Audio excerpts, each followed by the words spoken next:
Pakistanyň Demirazyk Günwataryndaky Peşawar şäherinde zähmet bileleşiginiň aktivistleri hökümetiň demiryol işgärlerini elektrik togunyň nyrhlaryny arzanlatmagy goýulsun etmek baradaky kararyny protest etdiler.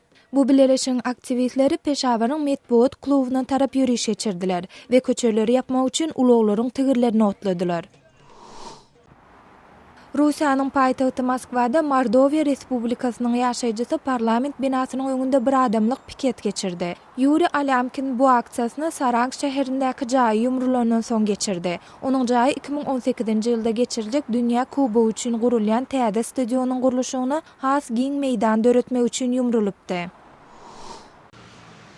Gürjistanyň paýtagty Tbiliside Raýat Aktivizm klubynyň agdalary ýurduň öňkü prezidenti Mihail Saakashvili tarapyndan ýollaşdyryk edilen Birleşen Milli Hereket Partiýasynyň baş edarasynyň öňünde ýürüýüş geçirdiler. Aktivistler Gürjistanda 9 ýyllap höküm süren ýowuzlyk diýip oňa garşy protest geçirdiler we öňkü prezidenti wezipede döwre garşydaşlaryny iýderletmekde aýpladylar.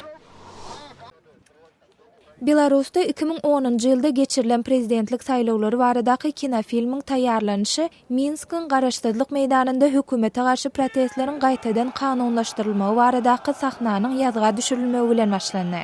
İncil kitabyna salgynanýan Abel atly kinofilm ýurduň medeniýet ministrligi tarapyndan maliýeleşdirilýär. Bu kinofilm Aleksandr Lukashenkanyň 4-nji tapar Belarusyň prezidenti saýlanmagynyň ideýanyndaky konflikti garşydaş tarapda galan iki oglanyň hikaýasy hakdadyr.